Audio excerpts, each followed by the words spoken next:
Egon has countersued Madlib over stolen material that would be Madlib, Mac Miller, and Madlib's collaborative project, and Freddie Gibbs and Madlib's third album, Montana. I'm Sean, Longevity with the New Old Heads podcast and Bringing Down the Band, and we're going to talk about this a little further. We talked about this very briefly on the New Old Heads on episode 439. Go check it out if you're interested in the full thing, but I'm going to watch it, most of it here. I'm going to talk about it, and then we're going to go into a little bit further analysis here, see if we can get to the root of everything. The highly anticipated Madlib and Mac Miller joint album may not see release after all. This is something that was floating around on the internet or whatever, but I'm going to try to pronounce this guy's last name. Just uses Egon. Everybody knows Egon. Egon, okay, say less. What's his name here? 𝗕𝗔𝗡𝗚𝗓. So Madlib's ex-manager, Egon, claims that the producer unlawfully absconded with property owned by their company. So essentially, the label that Egon and Madlib have together, it was started there. It was created there. And then Madlib left. And I believe the original label was called Madison Show and wanted to take the project with them. And Egon's like, no. We started this here. It's like, it's us together. Yeah. What do you think about Long? What do you think? How does this make, I guess the lawsuit for him sounds like, based off what we've described and what we talked about, I mean, he has a point. Like, I don't know if this is something we could actually say that makes him look bad, because if it was initiated here and then you take it there, sounds like he has a good point. Yeah. It's just about ownership, right? You know, like if they had a deal to where like they are putting out something together and then Madlib's like, yeah, I'm going to go somewhere else. I mean, how much money, how much time, how much effort did Egon put into it? Those are the questions that I would like to know. I mean, legally, specifically, I don't know the actual, the relationship and how that has changed throughout time. There's more about this, though. There was more about this. So let me just read what it says here, because the countersuit filed by the producer's former manager, Egon, claims that he produced the joint album for Madison Show, the record label established by Egon and Madlib. However, Madlib supposedly unlawfully absconded with Madison Show's property to wit and established a new company. The new Madlib Invasion label promised in quotes to release the joint album and Montana, which is what you just read. Both records are obligated to deliver to Sony Music. Egon further alleges that Madlib is refusing to cooperate to drop. That's interesting. I didn't know that the Madlib or the Madlib album was actually promised to deliver. So that's interesting, because I wasn't under the impression that was definitely like coming out. So this is, even as I was reading that article, it didn't even cross my mind that apparently this Madlib and Mac Miller project was literally slated to release. So that's interesting. Where's Mac Miller's representation in all this, though? His estate, Drop Records, and has been releasing projects produced by Egon for Madison Show. He also claims that Madlib released one of Miller's Madison Show masters for 𝗕𝗥𝗪𝗡𝗚's Liberation 2, as well as released one of the Liberation 2 masters produced by Egon for the Black Star album. No, that is true. There was a Mac Miller song on there, if I remember correctly. Interesting. Fear of Time. In November of 2024, Madlib sued Egon for mismanagement of his record store and their new joint venture. All right, hold on here. So Madlib sued him in 2024. Let me look. Madlib, 𝗕𝗥𝗪𝗡𝗚, Mac Miller. When did that song come out? So they collaborated on that song and it came out in 2024. It looks like The Right to Love Us on 𝗕𝗥𝗪𝗡𝗚's YouTube on April 12th. With the lions and the hippos. That's right, I remember that. So let's see when Madlib actually sued. Late last year. So interestingly enough, if we look at the timeline here, now granted, I don't know what's going on with their interpersonal relationship. I have no information on that, but it looks like Madlib did release some masters before he sued Egon. So that would let me guess that Egon saw that, probably had a conversation, this is all speculation, probably had a conversation with him about it. Egon probably wasn't very happy of releasing that, and then Madlib decided to sue afterwards. So this wasn't like Madlib sued and then he dropped the record. This was Madlib dropped the record and then sued. Interesting. Let's go back to the video. He accused the exec of engaging in rank self-dealing concerning information from and repeatedly breaching his duties to Madlib. That's in the original Madlib lawsuit towards Egon. As well as persistent and pervasive mismanagement and abuse of his role within the two entities and the producer's professional and music business affairs. So this seems like this is a countersuit to the original suit that Madlib put out there. Another interesting piece that I saw was that Egon runs a record label to some degree called Now. Is it Now Again? Yeah. So let's dive deeper in here. So let me pause the video real quick, and I'm going to go over to this. So this is information about the original lawsuit from Vice. So Madlib is suing former manager for rank self-dealing and pervasive mismanagement. So he's saying that Egon essentially mismanaged everything, which is why he's going out on his own, right? So Madlib is headed to court. The producer, rapper, and former MF Doom collaborator is suing his former manager, Egon, for engaging in persistent and pervasive mismanagement. According to Pitchfork, Madlib accuses Egon of improperly profiting off of his involvement in the record producer's business affairs. Okay. A well-respected producer and artist, Madlib has worked with high-profile, we all know this, such as 𝗕𝗢𝗪𝗡, etc., etc. In addition to his collab with the late MF Doom on their Mad Villain supergroup. Either intentionally or coincidentally, Madlib filed his lawsuit against Egon in Los Angeles' court on October 31st. So that's the day that MF Doom died. Let's see. And there is a separate lawsuit with that as well about some notebooks and stuff. In the lawsuit, Madlib's legal team explains that the artist exited Stone's Throw record in 2010 and hired Egon, who left the label in 2011, as his manager. As part of Egon's responsibilities, he helped start and manage The Madison Show and Rap Cats. Notably, Rap Cats co-founder Jeff Jank Carlson is also named by Madlib as a defendant in the lawsuit. Interesting. More against Egon there. So according to Madlib, he only recently discovered several accounting irregularities involving Madison Show and Rap Cats that allegedly took place between 2018 and 2022. Producer also claims that he wasn't able to locate any backup documentation for, among other things, payments to Egon, Jank, and others as consulting, commissions, fees, or reimbursements, totaling in the several hundreds thousands of dollars. Madlib goes on to claim that Egon improperly inserted his own record label, Now Again Records, into Madison Show business affairs, and adds that Egon allegedly locked him out of several key music business platforms that he should have access to, including but not limited to InGrooves, Apple Music, Bandcamp, and YouTube, as well as Madlib's own Facebook account and Instagram account for his Quasimodo character. Interesting. The lawsuit states that Madlib has requested a jury trial and is asking the courts for the dissolution of Madison Show and Rap Cats.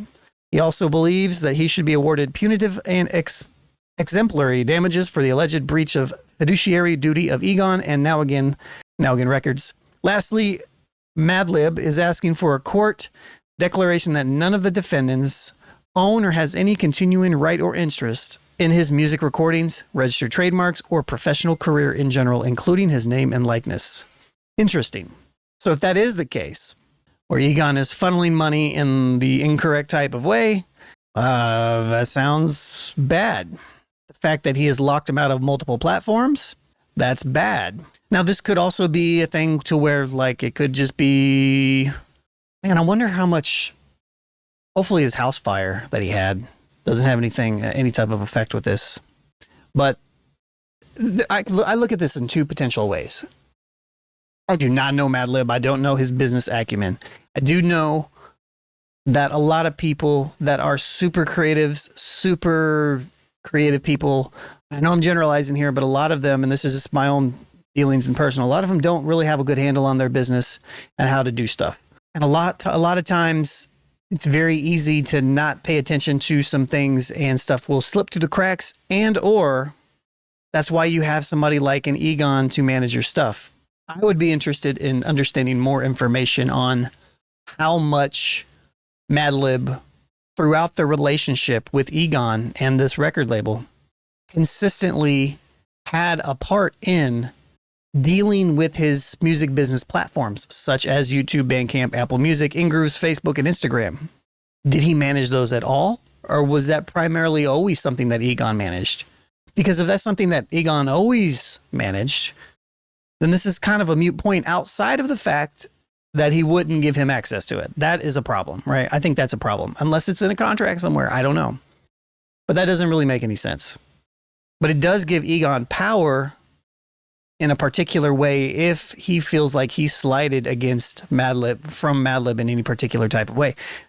I don't know. I understand why people would do that. Like, I get it, but why ownership and contracts are very important. Now, if I'm just going by character as well, again, and I don't know the details of it, obviously MF Doom's widow, Jasmine 𝗕𝗥𝗡𝗚, is also involved in a separate lawsuit against Egon for notebooks that Egon says that he has ownership of that were gifts to him from Doom that they want back. I don't know, man.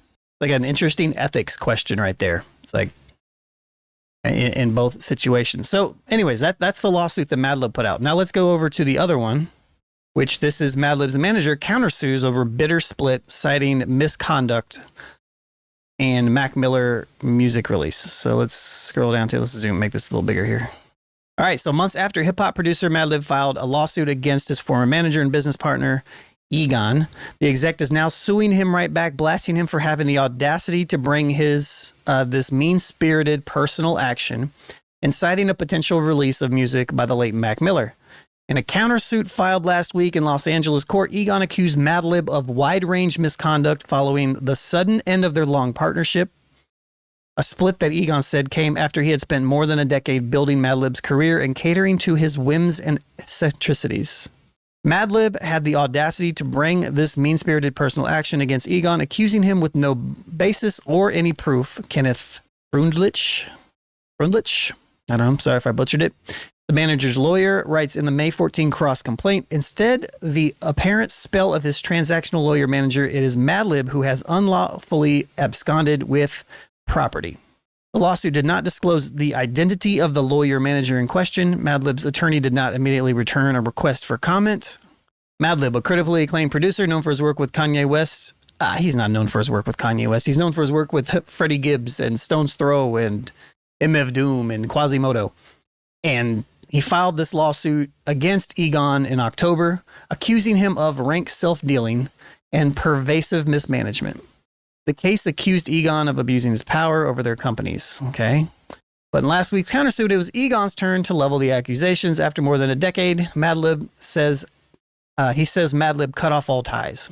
What's that about, I wonder? It could not be clear that Madlib did this to usurp and disrupt Madison Show's business and to blatantly trade on the goodwill created by Madison Show in the name of Madlib Invasion. Because of Madlib's nefarious formation of a record label with the identical name, the public is confused and misled. Interesting. So Egon is also saying, so maybe Madlib wanted to start a brand new label, start doing something himself, maybe break away from Egon a little bit, maybe take some of his intellectual property that they worked on together with him and take it with them. Maybe Egon didn't agree. Maybe they got in a fight. Who knows what type of relationships happened or what happened between their relationship to create that, to get to that point. But Madison Show, Madlib Invasion, okay.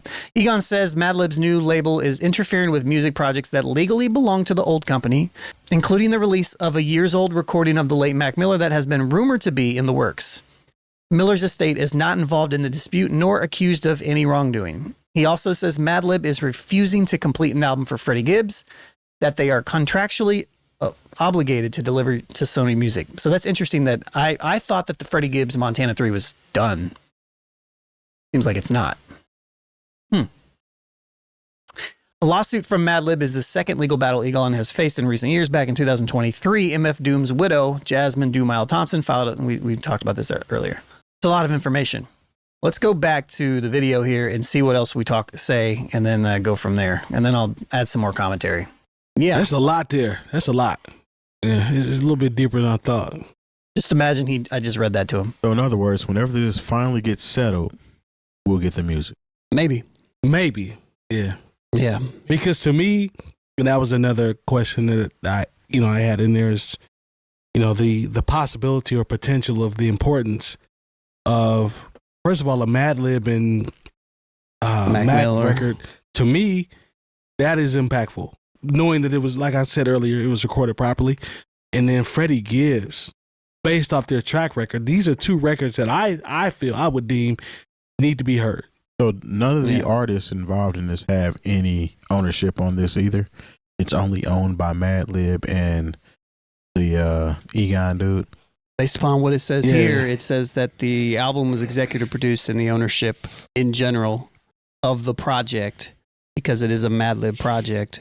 I'm guessing that's the case. Sounds like Gibbs wouldn't be able to say anything in this regard because of, and also based upon what we just read, it seems like the project may not be fully done.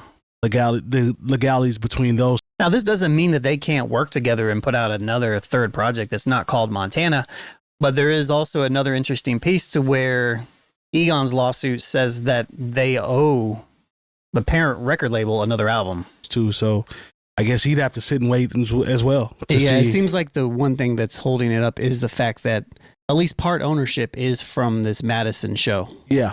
So no getting around that, I guess. Man, that sounds like, in my mind, that sounds like two dope records. Yeah. That sounds like two incredible records. At least one. At least the Freddie Gibbs Montana. To me, that's already a no-brainer to me. Like, that's a no-brainer. I mean, I love Mac Miller and Madlib and them together would be great. I'm just curious what that sounds like. Yeah. And I'm speaking that from like a posthumous standpoint. I will say Mac Miller's estate has done a pretty good job in releasing stuff after he's passed. Like keeping up the integrity, but sometimes it's not the case with some artists, and sometimes I just don't like it when they taint an artist's legacy, like they did with Biggie. You know what Freddie and them gonna do? So. Yeah, they've never missed. I go on record saying that people have their opinions. That's cool, but they've never missed to me. This sucks, man. Especially when you get the back and forth involved, and dope music is being held back or withheld. I always hate this situation. Yeah. Well, paperwork. It's really a situation to where it gets to be almost a he said, she said, or he said. I don't want anybody to feel no type of way. Thank you. And we've seen this so many other times before. When people are trying to work together or they have a relationship, there's somebody who has a hold of one piece of paper that says, "Hey, I own this percentage of this, or I own this, and I can't do." I just remember, I'll never forget. Like, this is some real rap nerd type stuff. Is Snoop, after he had left Death Row, had done a song with Dr. Dre when he had Aftermath called Zoom, and Suge or whoever was holding on to Snoop's rights at that time was like, absolutely not. You can't work with Dr. Dre. Yeah. And then it wound up being a song with Dr. Dre and LL Cool J. I think it was on some soundtrack. But, it's like when you know what goes on behind the scenes as far as what you're able to hear a lot of times, it kind of ruins the vibe and the feeling of it. Hopefully they figure this out. But I am, I'm not hopeful, I'll be honest, about us ever really hearing these particular projects. Yeah, I've heard rumors about Egon, in the past and stuff, but they're just rumors, you know what I mean? And sometimes people fall out of favor for whatever reason. Maybe they're a little bit too business centric. And Madlib's a music producer who started a label, you know what I mean? So Egon is a producer, I think. But still, I don't know.